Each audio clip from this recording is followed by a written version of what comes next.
Greetings, everyone. Today we're coming here with a video with a special guest that you might all remember. It's Jolden Crumb 86, for the fame of which you bullied him and hurt him, and now you wanted him back. So making a video with him. And luckily enough for me, because I've always been wanting to dip my feet wet into these recipe tapes on YouTube, is he's a soup chef at a fancy elite kitchen. Isn't that right? It's sous chef. He's a soup chef. He makes soups for the wealthy elite. And it couldn't be more better because today we're going to be making one of my favorite recipes is soup digiorno, where the concept is you take a frozen pizza pie and turn it into soup. This isn't a digiorno pizza. It's a Sweat Earth pizza because DiGiorno doesn't make vegan pies. So if you don't have any moral quandaries or qualms of eating animal products, whatever, buy a DiGiorno. But we're going to be using a Sweat Earth veggie pie. All right. So what's the first step, chef? Well, I'm morally obligated as a chef to make this taste good, so we'll see. We're putting pizza in the pot. What's the first step? I have made a vegetable broth, which I'm going to fortify with some fresh herbs and garlic. But we should get this pizza in the oven. Yeah, and you could use a store-bought broth. We're going to the concept is you'll be putting it into a blender. Once the pizza's baked and cooked, you put the broth in the blender and the pizza in the blender, and then you cook that into the soup. But we've got a fancy 4-star chef here, and he'll be gussying it up. I have a conventional oven preheated to 325 degrees, and we're going to put this frozen pizza directly on the rack for 16 minutes or until it's golden brown. Yes, chef.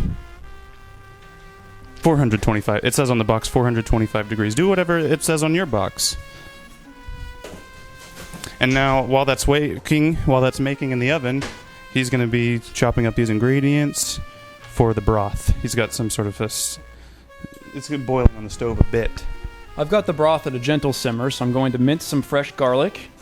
And I also have a whole lemon here, which I'm going to zest and then squeeze the juice once the soup is finished, just to freshen it up a little bit. Right. Yes, chef.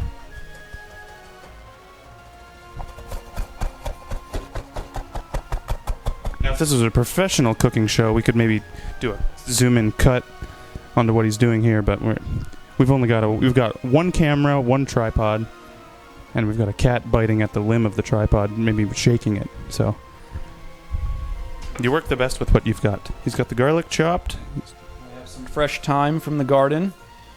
I'm just going to pull the leaves off of the stems.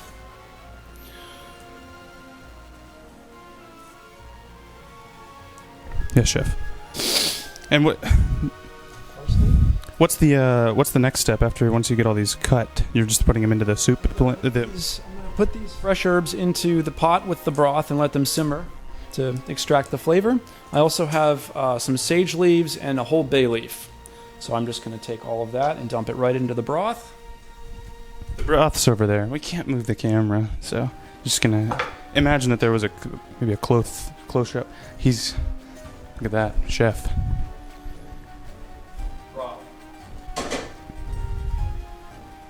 I have some fresh basil as well, but we're not going to put this in right away. We're going to wait until the soup's finished and garnish it. Top it as a garnishment and garnish. Soup. It's a garnish for the soup. Soup DiGiorno. We're making today's soup of the day. Soup DiGiorno. Add a generous pinch of red chili flakes and dried oregano. Now I'll take this miniature cheese grater and zest a lemon. And is there any reason you're using a bit of a small zester? Does it have any properties and appropriates that makes it better to zest the lemon with a small one, or could you use a big one? Or talk to the people at home. It's just miniature, so it frankly takes a lot longer and is I'll be honest, it's not great. Yes, chef. Not great. Now I'll add the minced garlic. Is there anything I could be helping with, chef? You got the broth under control. You got the pizza in the oven under control. Well, I forgot to set a timer, so I have no idea how long the pizza's been in the oven. We're gonna have to do a manual check, checking on the golden crusted brown with golden crumb. It's not golden crusted yet. It's close, far from close to being golden crusted. Yeah. Okay. Now it's a waiting game, folks. pull up your favorite thing you like to pull up whenever you're waiting. I need the cat. Can you bring the cat? Can I see the cat? Can I just bring him here?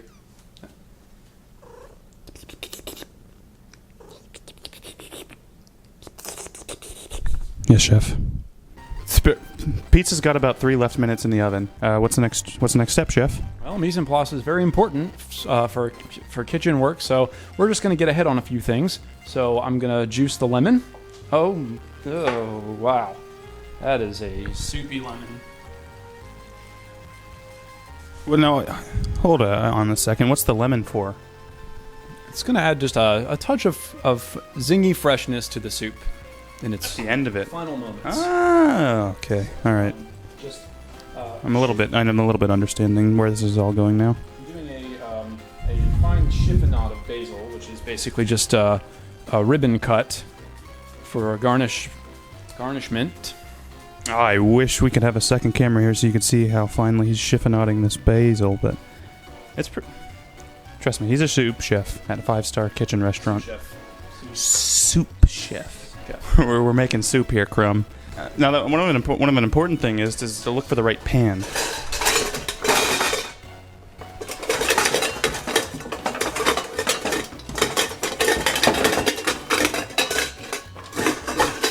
It turns out we have the right pans on the stove already. All for naught. One for all.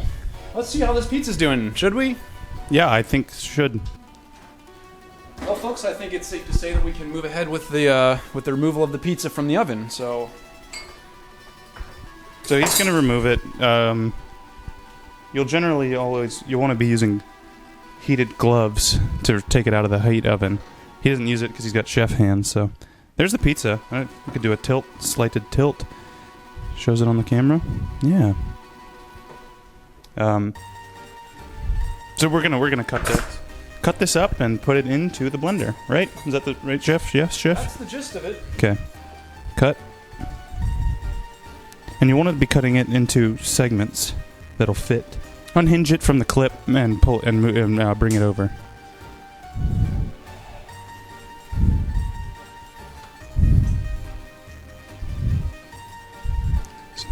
You want to be cutting it in even segments. So once you've got it in even segments, it's ready to go into the blender. Always make sure you have your Vitamix blender moved down to the lowest speed setting before you turn it on. And you load in the slices pie by pie. Always be sure to remove the bay leaf before putting the broth in the blender. You don't want a blended bay leaf. You will be sorry if you do it.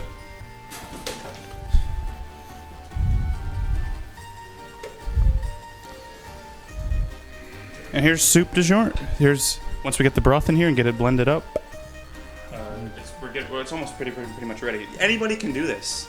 It's really not hard, especially if you only buy boxed broth. You don't really need to make your own broth, but It's in the blender, folks. Do you have a good shot of the blender? Or now I want you to come and get a close-up as it's blending.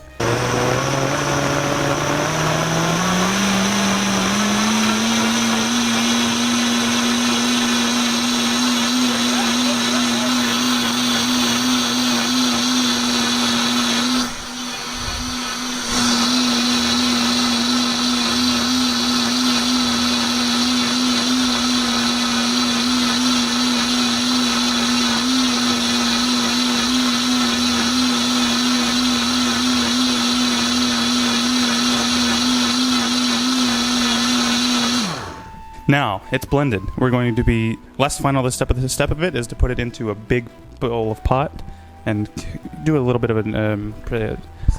We'll let the chef explain. So now that the soup's been fully blended, we're going to transfer it to the pot so we can do our final seasoning. So over a medium-low flame, we're just going to bring this up to a simmer. And final is garnishment. In garnishment. Freshly cracked black pepper. And just add a pinch of Finely ground sea salt. coarsely formed sea salt. Yes, chef. I'm excited to eat this soup. Once you make it, then you can eat it. One of the best things about making food is eating it after.